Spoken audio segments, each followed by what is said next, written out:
Perkenalkan, nama saya Nida. Sebagai host kali ini, kita juga ditemani oleh narasumber, yaitu ada Syifa dan Fajri. Hai Syifa.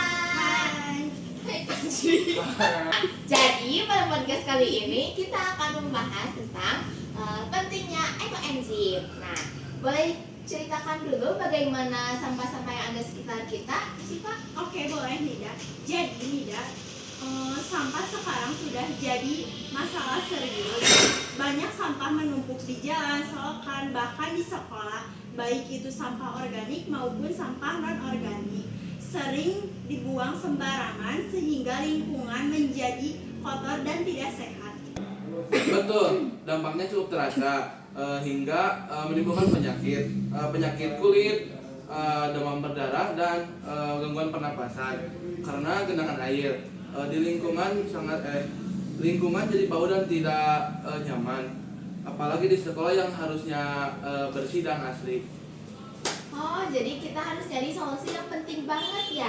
Nah, aku pernah dengar tentang ekoenzim. Nah, jadi ekoenzim itu sebuah cairan yang ada di lingkungan kita yang bisa dibuat sendiri. Nah, salah satunya itu dibuatnya itu dari sampah. Nah, sampah yang dipakai itu sampah organik. Nah, seperti contohnya itu sampah untuk sayuran, sampah buah-buahan, dan lain-lain. Jadi cara membuatnya itu cukup gampang. Kita cuma menyediakan galon, terus diisi air, masukkan sampahnya. Nah, jadi kita bisa membeli bakterinya dari ada di warung-warung gitu. Nah, nanti pas sudah ditutup, nah bakal ngeluarin oksigen. Nah, hasil airnya itu biasanya dipakai untuk mengurangi bau-bau sampah yang ada di sungai. Nah, makanya sekarang ada tren juga tuh buat ngebuang ekoenzim di sungai-sungai sekitar kita. Nah, bisa kalian searching di TikTok. Nah, kenapa sih orang-orang itu ngebuang cairan ekoenzim? Nah, karena cairan ekoenzim itu berfungsi. Nah, salah satunya itu mengurangi bau sampah, terus kayak gitu teh. Supaya sampahnya tidak berbau, tidak berwarna. Jadi tanah juga menjadi subur karena kita mendapatkan pupuk, salah satunya itu dari sampah organik.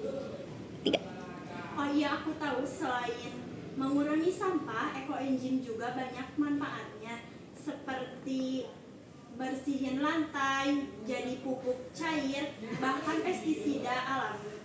Nah, ini juga berhubungan dengan pelajaran PKWU. Dalam PKWU kita belajar kewirausahaan dan pemanfaatan sumber daya. Ekoenzim bisa dijadikan peluang besar ramah lingkungan. Nah, jadi kita juga sebagai siswa bisa menerapkannya loh teman-teman. Nah, gimana sih menerapkannya? Nah, kita bisa mendapatkan sampah-sampahnya seperti dari limbah rumah tangga atau limbah yang ada di sekolah. Kan kalian pada makan MBG itu sekarang, nah suka ada buah-buahnya. Nah, salah satunya itu jeruk. Nah, jeruknya itu bisa dikumpulin sama sampah-sampah organik yang lainnya buat dibikin ekoenzim. Nah, jadi kita juga bisa sambil sekolah, kita sambil berwirausaha kecil-kecilan. Nah, setelah hasil dari ekoenzim, kita bisa menjualnya teman-teman. Nah, jadi kan kita walaupun belajar tapi sambil mendapatkan uang gitu. Nah, jadi kesimpulannya, walaupun sampah-sampah itu sangat banyak berserakan, mulai dari kita sendiri itu bisa mengurangi bau-bau sampah yang ada di lingkungan masyarakat. Nah, dengan salah satunya itu menggunakan ekoenzim. Nah, jadi kita juga sebagai siswa bisa menerapkan ekoenzim di rumah sendiri.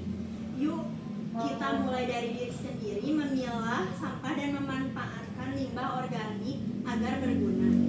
Setuju teman-teman, lingkungan yang bersih itu tanggung jawab kita bersama.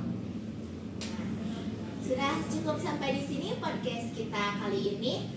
Terima kasih kepada teman-teman yang sudah menonton video kali ini, dan tidak lupa juga terima kasih kepada narasumber yang sudah hadir untuk menemani saya membuat podcast kali ini. Terima kasih ya Syifa. Terima kasih Fajri. Sama-sama. Jadi teman-teman, yuk mulai dari kita sendiri, kita harus menerapkan sistem ekoenzim. Untuk lingkungan, salam